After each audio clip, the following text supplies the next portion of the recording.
Right folks, so the next stage now is to paint in a path coming down towards the foreground, and hopefully this will give you even more distance and some nice perspective as well. Using a smaller brush, a number 6 for this one, think about perspective, get this almost to the corner of the picture as you do this one. Now wiggle down the edge of the path for this one. So I'm just going to paint in a few lines, starting to go up the side of this. And what we'll do before that dries is blend that into the picture. So you can see it goes thinner as it goes off. So a clean brush, wipe it on tissue using this pale yellowy green colour. I'm just going to start to pull this paint out and start to follow the shape. Now don't worry too much at this stage if it's not looking right, because watercolour paintings don't always happen until you get to the end, and you need to finish your pictures off really. Just continuing to wiggle down the path with this yellowy greeny colour, which is a bit of paint left over, and I'll also take it away as it goes off. And when you've done this, a little bit of dry brush coming down to shape it, but when you've done this you'll find it looks a little bit stuck on. So using some more of the dark green, very dry brush, and you can just start to scuff some of this colour, what's already on your paper, with the dry brush, and just wiggle down the path again, but this time the paint is much drier and therefore it's giving much more texture to it. So I'm dragging the paint out of it and then I'm trying to let it disappear back as it goes off in the distance there. And the more sort of dry brush work that you do in the foreground, the more it will look as though it's closer to you, because perspective, foreground interest, detail where it counts, is always going to work. That's giving us the impression we're looking for, hopefully. Just a quick finishing touch in this corner, nice and dark in that corner. That'll drag people into the centre, make a bit of a vignette effect, which is like on the wedding photos, you know, this sort of... Can you spell oval. vignette? Yeah, it's vinaigrette. So we'll leave that to dry off then, folks, and then put some grasses down the edge of the path. Right folks, nice and dry, so what I'll do is paint in some grasses and maybe a few fence posts just to give more perspective, more distance to your picture. So mixture wise, I'm going to use some nice, rich, thick aureolin and some natural blue. Again, it's like the colour we started with, but very strong colour.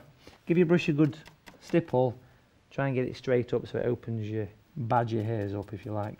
I'll do that there.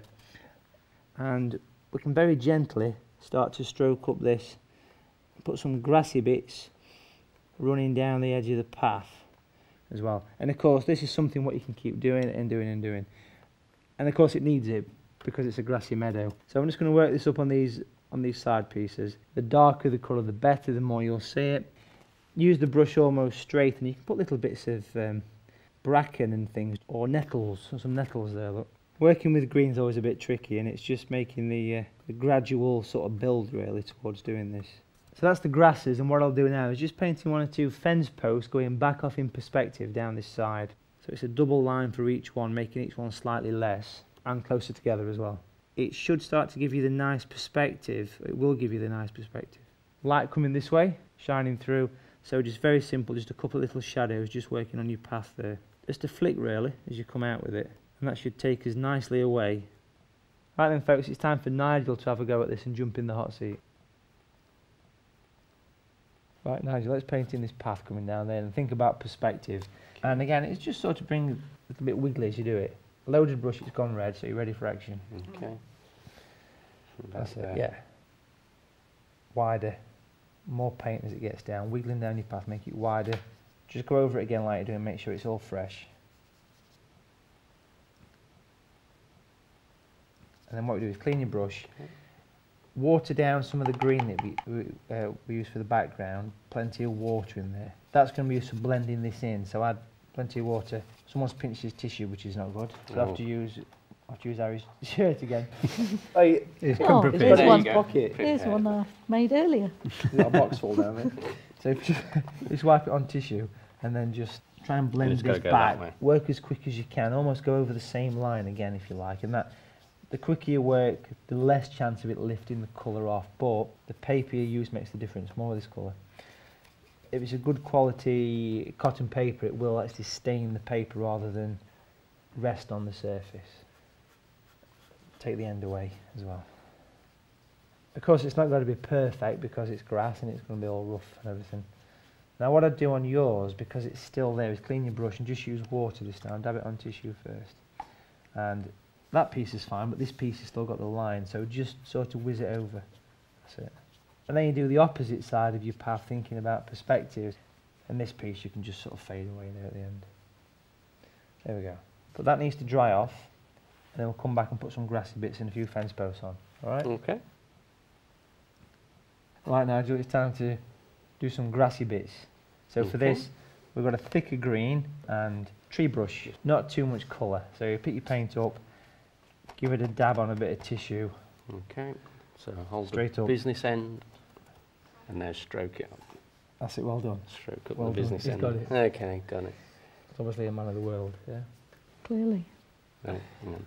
The more you dab it, the more the... you know what I'm saying? I know don't where you? you're going with Where this I'm going one. with this, don't you?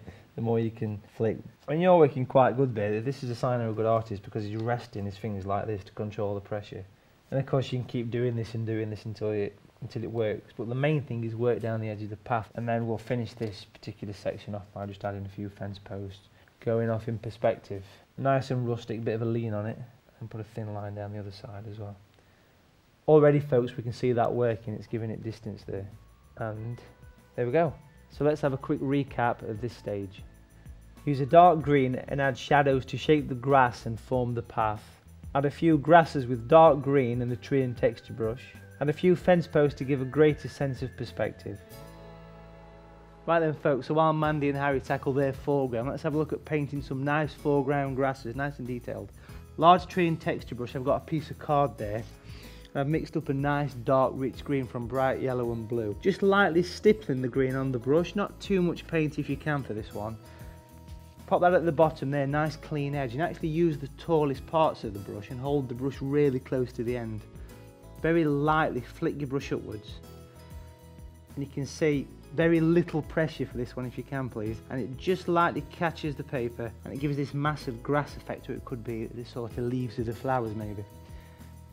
And then once you've done this for a few seconds, put that brush away, and using the small, the medium tree brush, we can stipple some cadmium red, a nice bright flower poppy colour for this one. Again, stipple the paint onto the actual brush and very gently tap this, working it in with the actual green. Get the impression of some flowers, poppies maybe, but of course what you could do is alter the colour, go for yellows, even go for the sort of violets of a bluebell, get the nice detail working through. And there you go, very effective in the foreground of your watercolour paintings. Right folks, so the final stage to this one is to painting the ivy covered tree, and one or two little bits just to sit the picture down. So what I'll do, I've got the green there, what I use for the grass, that should be okay. Give it a stipple, and we've got to imagine a tree there. So on this side, we're going to stipple it on. You can see straight away it's starting to give you the ivy effect. That's an ivy stump, that. Alright, we can sit it down. And we're going to go dark with the green because we'll put some light in afterwards. Paint the main trunk and start to angle the brush as you go towards the top. Try and make it slimmer as it gets near the top. So it's the V shapes for the branches, again making it pointy. And then you quite often see it where there's a couple coming out from the base. We'll leave that to dry for a few seconds while we're painting the fine branches.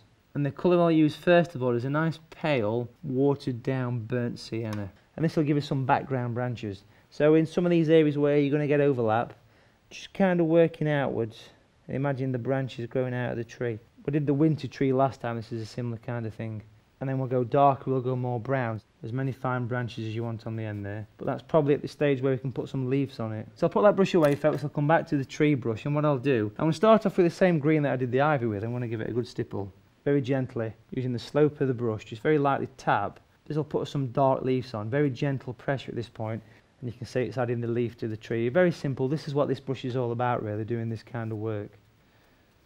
So I've got some yellow on the brush, and I can start to put some brighter colours. And it would be nice to put some little stipples down there as well, over the ivy. At home, folks, spend as much time as you want on doing this one until you're happy with the result. If you're being realistic, it would have a shadow like the fence post had a shadow. So a little bit of grey, natural grey for this one. Perfect shadow colour. And get the same kind of direction there just to pull a shadow off. And then this one comes down that side. Just a couple of birds in the sky, folks, and so that's the painting finished, folks, at this end, and now it's time for Harry to jump in the hot seat. Right, Harry, it's time to paint in your ivy-covered tree. I'm ready. This is your time to shine. So, large tree brush, and we've got some green mixed up, quite thick, and it's just to go straight up, dab, dab, dab, all the way up. Just dab, dab. As you go up towards the top, if you twist your brush, you can make it thinner. Always the trees gradually get thinner as you get towards the top. And then what you'll do is you'll start to branch away with the ivy. Quite quick. Yeah, there you go. And then another one, From the other side. whatever you think on this one, honestly, it's your tree. It's like a Christmas tree when you took the baubles off it. So what one did I see to? So we'll turn that into a normal tree, shall we? There you go. We'll do the lighter branches. So just take the excess off on there. You remember the way through the branches, paint Peel them them away. upwards and start to branch out. And then what you're going to do is do some more and do some burnt sienna and some natural grey.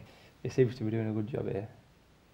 That's impressive, that. Thank you. Well done. So, what we'll do, we've got the green, take off all the excess water and using this for what it should be used for and give it a good stipple in your thing there. That's it. Double? So, yeah, maybe. Starting at the top. Just put the leaves on. Gentle.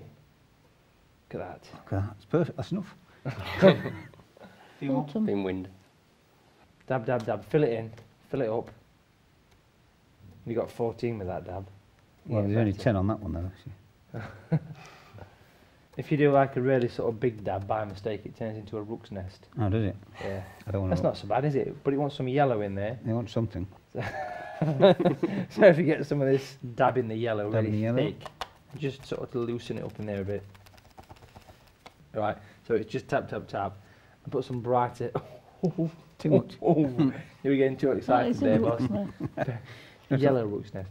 Very gently tap them in. We can correct that mistake by putting some more green into it. I did that deliberately so you could demonstrate that to the audience. And then also with the yellow, you can put a little bit of light down the side of your tree. So you're using the Yeah. darker green to be the shadow of what? That's right, yeah, it's almost like a sort of working more opaque, which is the darks there, you put your light over the top of it. And just a couple of shadows, as wide as your tree, and bring it up to there as well. Yep. I mean, that's fine, that works. A few birds is always good, you know, just stick a few birds, dark colour. You've got plenty of dark paint there just to do the silhouetted birds. The birds are getting Are these your better. geese again? No, I'm only Eagles. doing, I'm only doing swans. Canadian swans. That's it. Okay, well done. Let's have a quick recap of that stage. Stipple the ivy for the tree using a strong green mixture. Use a number 6 brush to paint in the fine branches and then stipple the leaves over the top of the tree. Use some neat aureolin to stipple the light side of the ivy and 1 or 2 leaves over the tree. Finish off by adding a few grasses to the base of the tree, followed by a shadow. Right, so well done to all 3 of you. This one's Mandy's painting, and the tree is fantastic. Really good tree. Nice mist, it really travels back in the distance, using stronger colours in the foreground. The only thing is, I have to say, you should have softened the end of your path away, because it would have helped to push it around the corner. But that's something you could do at any time, yeah? The path to nowhere. And just a few birds. Yeah, the path to nowhere. It finishes very sudden, so it just wants softening back. But I think it's one of the best ones you've done so far. Thank you. This one's Nigel's painting, and again, it's one of your best paintings so far. Each one gets slightly better. The path goes off nice, and again, a good use of strong colours to make it really stand forward. Only little thing I would mention is when the paint went in for the fields, maybe it's stippled a bit too hard, and it's actually taken the colour away. But again, you can stick it back in again, can't you? So well done. Now, what can we say about Harry's painting, eh? He put a lot of care and time into doing that tree, and I think you really enjoyed doing it as well. The tree is quite central, which means you lead yourself into that tree. So the use of a mount, you could come this way a bit or push it that way a bit, but it is cropping off the little bit of the mistake in the sky. This side's quite Bare. open, so it needs something there. Not a bear, but it wants some, but it wants something over that side. But again, each painting does get better, so well done. Thank you. Massive well done, folks, on that painting there. Now, a little bit of homework for you at home, and that is to practice painting foreground grasses and flowers. These are great to add a finishing touch to the foreground. Remember to stroke the brush upwards with the green and use a small tree and texture brush to dot in a few colourful flowers. I really hope you've enjoyed this episode of Paint Along With, folks, and join me next week where we're going to paint in a fantastic sunset of Bamborough Castle in Northumberland. And I hope I've given you the inspiration and confidence to get started in watercolours. So it's a bye from me, and it's a bye from these 3 as well. Goodbye. Bye. I really like this one because it's a typical English countryside scene, and thanks to Matthew, once again, it's easy to achieve. Once again, I've really enjoyed this lesson, and again, mistakes happen, but we were told how to put them right, so yeah, I can't wait for the next one. Well, yet another masterpiece has come off the easel. I have noticed this is very spacious down here, but as Matthew said, with a little frame cropping here, it'll be okay. But I really enjoyed using that rigger brush. It's very artistic.